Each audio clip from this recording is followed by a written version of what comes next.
Now, rolling power cuts are not going away anytime soon, so get more of those candles ready. I wish we could say something else, but there's always bad news when it comes to Eskom. Eskom says it will implement various stages of blackouts throughout the week, with stage 6 expected tomorrow from 4 p.m. until 10 p.m. Now, with Gauteng being the country's economic hub, how is it coping? Let's hear from the province's finance MEC, Parks Tau, and perhaps we can just get some perspective. Thank you so much for your time, MEC. We do appreciate it. I hope you're not being load shed because we've just been load shed here. But perhaps just speak to us about the dire situation of load shedding and how this is impacting the economic hub of the country, being Gauteng province.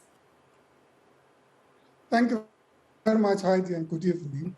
The province is indeed impacted by load shedding and energy availability, which is presenting a huge challenge economy of the province, capacity in the province, and to our ability to attract additional investors, because investors do want and require reliable energy supply, particularly in the productive sector. So it's a challenge that we have decisively intervened in as a province and to find a way forward with regards to what we're going to do to protect our economic base as a province and to continue our growth prospects as the province. But what can you do, MEC? What are the possibilities? For example, you're seeing in the city of Cape Town, the city there is trying to get the reliance of Eskom not being so much for the city and not implementing, for example, stage 4, but rather stage 2 for its residents and its businesses. What power do you actually have to get involved and to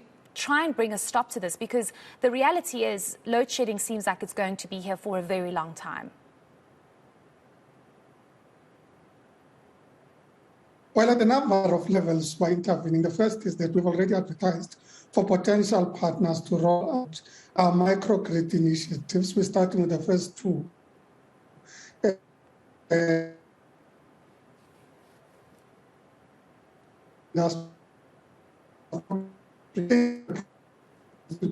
Alternative energy sources. As I said, we're looking at two sites. Two sites will be rolling out microgrids. International would expand this. That first, and really taking advantage of what the regulations allow, so that there's no requirement for the power producer.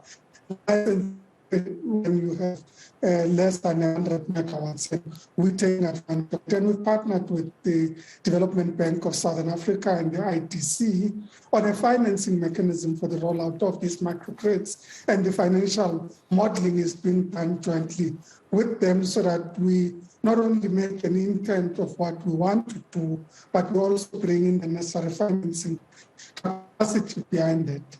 At a much bigger level, we're looking at the rollout of green hydrogen throughout the province, partnered with Sasol and Mitochondria, which is a private sector entity. They have both committed to invest in our Vaal special economic zone and to create a base for alternative energy, in particular green hydrogen. And Sasol has said that they could actually come in much quicker, even by 2023, in a regime that would start with grey hydrogen and transition towards green. So better, cleaner energy, but ultimately getting to very clean energy going forward. So we've been engaging with them. In fact, I have a meeting with them on Thursday with ministers to talk about the rolling out of this program throughout the province so that we are able to secure our industrial future. You know, Heidi, our reality is that our industrial future is dependent on our ability to also transition to alternative and cleaner energy sources, taking into account international protocols that have been declared, in particular in Europe, with regards to tariffs on dirty energy sources for industrial imports that they would be taking from countries throughout the world. So to position ourselves to be competitive as a province and our industries to be competitive, we have to start now. And yes, we're addressing the immediate challenge, but we're also confronting the reality of the future and the need for alternative energy sources. You know, you touch on an interesting point, and I do hope your line sticks, Mr. Tau, because it is breaking up a little. I will blame it on load shedding. But You touch on an interesting point and you say there needs to be alternative energy, there needs to be cleaner energy, especially if we want to remain competitive. But that doesn't really seem to be the issue right now. The issue is about availability to the grid and to electricity at this stage, because that is not happening. We are subjected to stage 6 load shedding.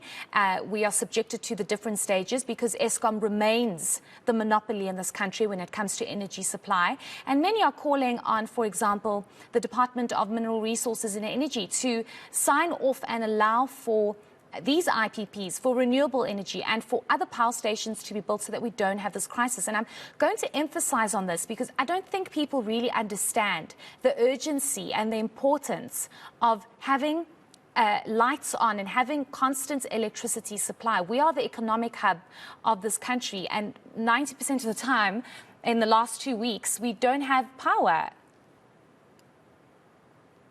And that's why we said as a province that we're not going to be ham in a sandwich. So we're not going to sit and say, well, national government through Eskom is responsible for generation and municipalities through their distribution networks are responsible for distribution, or at least part of the distribution. We have said that we have to take an active part as the economic powerhouse of the country to ensure that we find alternatives and ensure that we're able to protect industry in our province. And these initiatives driving alternative and greener energy solutions are interventions by the province that has said, look, we're not going to sit back and say, this is not our job. We have to do something. We have to protect our economy, and we have to ensure that it is able to grow and becomes more competitive. And the reality is that we're talking about immediate competitiveness. If you think about it, whenever there's load shedding, it impacts on industry and its productivity. So it's about immediately what solutions do we have. One of the sites we've identified for the microgrids, for example, is the Tshwane Automotive Special Economic Zone, which is a flagship program in the country with regards to special economic zones and the automotive sector. And we've said, particularly because whether there's load shedding or not, there are energy challenges on that site already. We need to ensure reliable availability, reliable supply of energy into the site. So we're looking at it actively and saying, what do we do to protect the economy, but to also enable it to expand and to be able to attract investors into the local economy?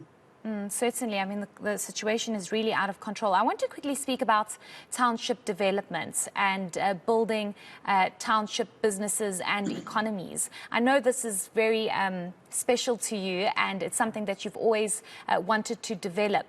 Again, massive problem when it comes to electricity, and I'm focusing this interview solely around access to electricity, because if you look at, for example, township businesses wanting to develop and grow, for example, in Soweto, they are constantly being there's load reduction there, or they don't have electricity for days, weeks, months, years on end. So that impacts the development of these township economies and township businesses. What is your view? Are you worried about this?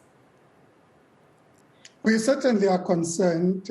As you probably know, we've already decided that we need to publish the potential sites for township enterprise zones, which would be the industrial and commercial parks that we're establishing in the townships. And we've said that we need to upfront ensure energy supply and energy security into these areas and introducing microgrids as we develop these township enterprise zones. So energy security is an integral part of our intervention in the townships. But we've also said, look, whilst we're a department responsible for economic development, the reality is that these solutions are also applicable in residential areas, and there is a possibility of ensuring that we're able to cluster townships and communities into microgrids that can be rolled out in the townships over and above our initiatives. So we've started scoping that work. We're looking at the energy situation and saying, well, we need to do something as a province.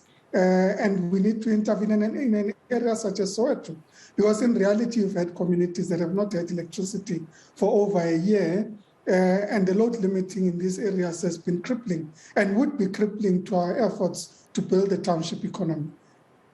Just lastly, MEC, I want to speak about the possibilities for these small businesses, be it in townships or wherever else in this particular province. We know that during the State of the Nation address, the President spoke about the red tape that needs to be cut to allow these small businesses to develop and grow and contribute to our economy.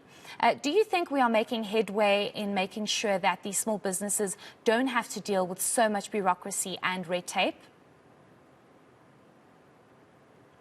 The Township Economic Development Act makes specific provision for a regulatory mechanism that enables small enterprises to overcome the red tape that is there and be able to trade.